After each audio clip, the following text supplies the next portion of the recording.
बिस्मिल्लाहिर्रहमानिर्रहीम। अस्सलाम वालेकुम। हमारी आज की वीडियो एक हमारे व्यूअर और फॉलोअर की रिक्वेस्ट पे बनाई जा रही है। उन्होंने सवाल किया है कि अगर किसी से माजी में बेअक्ली में उनकी ज़माना जहलियत में कोई गुनाह हो गया हो और उस गुनाह में कोई दूसरा भी शरीक हो, दूसरा इंसान भी, और वो उस दूसरे इंसान के पास इस गुनाह मुश्तरका गुनाह के सबूत हों, कोई ऑडियो वीडियो सबूत हों जिनकी बेस पर वो हमें ब्लैकमेल करता हो। हम तो अपने गुनाह से तौबा कर चुके हों, लेकिन वो हमें ब्लैकमेल करता हो, हमें धमकियां देता हो, तो इससे हमारी ज़िंदगी अजीरन हो जाती है। हम अल्लाह से माफ़ी मांगने के बाद भी सुकून नहीं पाते, हर वक्त डर लगा रहता है। तो ऐसी सिचुएशन हो तो हम इससे कैसे निकलें। तो इस वीडियो में मैं आपको ये तरीका बताऊंगा कि इस सिचुएशन से आपने कैसे निकलना है। सबसे पहली बात तो ये कि आपने जो अल्लाह से तौबा करनी है वो इस नीयत से नहीं करनी कि वो शख्स कुछ ना करे, मुझे एक्सपोज ना करे। आपने अल्लाह से प्योरली एक गलती हो जाने की तौबा करनी है। और जब आप तौबा कर लें तो आपने इस बात पे यकीन रखना है कि अल्लाह ताला ने आपको माफ़ कर दिया है। अल्लाह ताला अपने बंदों की मग़फ़िरत, माफ़ी मांगने का इंतज़ार करता है और उनको माफ़ कर देता है। दूसरी बात, आपने उस शख्स की ब्लैकमेलिंग से कैसे बचना है। उसके लिए आपने उसके दिल और दिमाग को इन्फ्लुएंस करना है, उसमें जगह बनानी है, उसको वहाँ अपनी इम्पोर्टेंस बनानी है और उसको उस बात पे कायल करना है कि वो ये काम ना करे। ये काम करने के, किसी के दिल में जगह बनाने के, किसी की गुड बुक्स में आने के, किसी का माइंड को इन्फ्लुएंस करने के आज मैं आपको 3 तरीके बताऊंगा। सबसे पहला तरीका ये है कि आप उस शख्स के लिए नफली इबादत करें।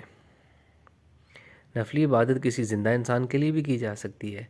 उसकी नीयत ये होती है कि या अल्लाह, मैं जो ये नफल पढ़ रहा हूँ, ये जो मैं इबादत कर रहा हूँ, इसका सवाब फ़लाँ शख्स को अता फरमा, ठीक है, और उसको इसकी बरकतें अता फरमा, इसका सवाब अता फरमा, इसकी एनर्जी अता फरमा। तो ये जो हमारी दुआएं या नफली इबादत होती है ना, ये एनर्जी होती है, दूसरों को एनर्जी की सूरत में मिलती है। एनर्जी की बहुत सी किस्में होती हैं आगे। तो जब भी कोई शख्स किसी गायबाना किसी दूसरे शख्स के लिए इस तरह एनर्जी ट्रांसफ़र करता है, नफली इबादत करके या दुआ करके, उसके लिए गायबाना दुआ करें कि अल्लाह ताला उसको हिदायत दे, उसे दीन और दुनिया की हर नेमत अता फरमाए, उसको खुश कर दे। ये भी दुआ है। दुआ और नफली इबादत से एनर्जी ट्रांसफ़र होती है। अब उस शख्स को शऊरी तौर पर तो नहीं पता कि एनर्जी ट्रांसफ़र हो रही है, लेकिन उसके लाशऊर को पता है। लाशऊर आपस में कनेक्टेड होते हैं। उसके लाशऊर को पता है कि एनर्जी आई और किसने भेजी है, उसको ये भी पता है, ठीक है। तो जब हम किसी के लिए मुसलसल इस तरह एनर्जी भेजते हैं, एनर्जी ट्रांसफ़र करते हैं, तो उसके लाशऊर को ऑटोमेटिकली ये बात पता चलती रहती है कि आपने उसके लिए एनर्जी भेजी है, और गैर इरादी तौर पर वो आपकी तरफ उसका रुझान होता जाता है। आप उसकी गुड बुक्स में आ जाते हैं, आपका एहतराम और आपकी वो चीज़ बढ़ जाती है। कोई नफ़रत हो तो कम हो जाती है, ख़त्म हो जाती है, गिला हो तो ख़त्म हो जाता है। ये आजमाया हुआ और गारंटीड तरीका। तो पहला काम आपने ये करना है कि उस शख्स के लिए नफली इबादत करनी है और उस शख्स की बेहतरी की नीयत से उसके लिए दुआ करनी है।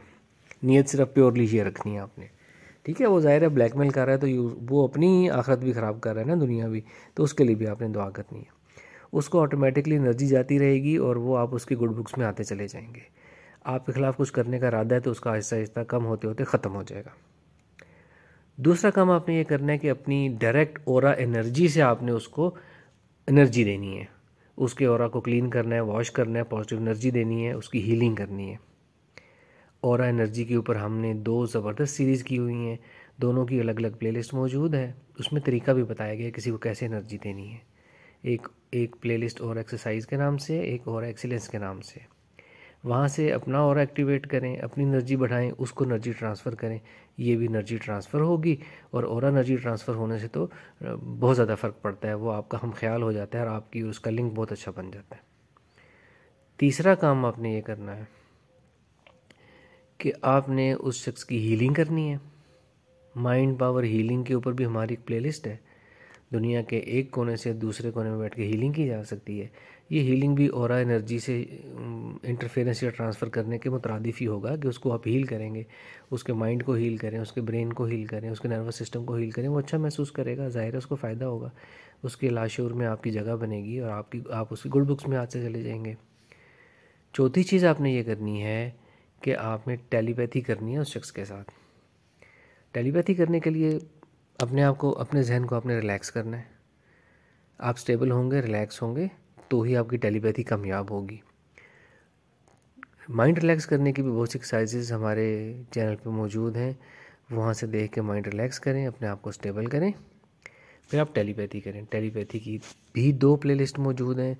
एक माइंड पावर कोर्स में टेलीपैथी सिखाई थी जो रात को की जाती है, सूफीज़म कोर्स में एक डे टेलीपैथी सिखाई थी जो दिन में की जाती है। दोनों में तफसील से तरीका बताया गया है, हर चीज़ समझाई गई है। उस तरीके से पुरसुकून होकर टेलीपैथी आपने करनी है उस शख्स के पास, उस शख्स पे उसको समझाना है कि जी जो गलती हुई वो माजी था और हम दोनों अच्छे इंसान हैं, हमें अपने दोनों को इम्प्रूव करना चाहिए और आगे बढ़ना चाहिए। हमें आपको भी अपनी पर्सनैलिटी इम्प्रूव करनी चाहिए। ये आपके लिए भी बुरा है, आपके लिए भी ठीक नहीं है, तो आप ये इरादा मुनासिब नहीं है, ये मेरे लिए भी नुकसानदेह, आपके लिए भी नुकसानदेह। इस चीज़ को छोड़ दें और इस बात को भुला दें और आगे चलते हैं। ये जो मैंने आपको 4 तरीके बताए हैं ना, ये आपने 2 महीने तक कम अज़ कम करने हैं, सारे के सारे। दुआ, नफली इबादत, ऑरा एनर्जी ट्रांसफरेंस, हीलिंग और टेलीपैथी, 5 तरीके हो गए ये आपने 2 माह तक कम अज़ कम करने हैं लगातार रोज़ाना उस शख्स के लिए। नीयत क्या होगी? उसको फ़ायदा बचाएं, उसको दुनिया और आखिरत बचाएं। सेकेंडरी नीयत आपकी ये हो सकती है कि आपकी अपनी इज़्ज़त भी बचे, ठीक है। प्राइमरी आपने वो रखनी है, तो आपकी उसके दिल में इज़्ज़त बनेगी, आप गुड बुक्स में आएंगे, उसका आपके खिलाफ इरादा कम होते होते ख़त्म हो जाएगा। 2 महीने तक आपने सब कुछ करना है।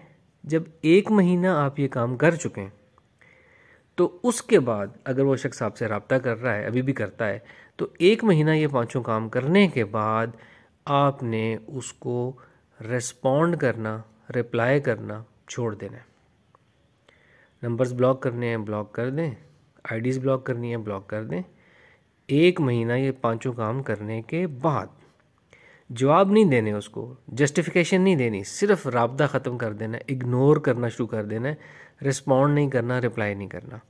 अगर आप जवाब देंगे, समझाएंगे तो उसका उल्टा इफेक्ट होगा, वो आपने नहीं करना। आपने सिर्फ खामोशी इख्तियार कर जानी है, गुम हो जाना है। और उसके 1 महीने बाद भी ये 5 काम करते रहना है। ये तरतीब होगी। अगर आप इस तरीके से काम करें तो आपको दिली सुकून भी मिलेगा इस अच्छा काम करने का, आपका ज़मीर मुतमईन भी होगा, दिल भी साफ़ होगा आपका, और दूसरे शख्स के ऊपर असर भी होगा और वो आपके ख़िलाफ़ काम करना हमेशा के लिए ख़त्म कर देगा। इंशाल्लाह आप इस चीज़ को आज़माएं, अपनी फ़ीडबैक हमें ज़रूर दीजिएगा। Thank you very much. अस्सलाम वालेकुम रहमतुल्लाह।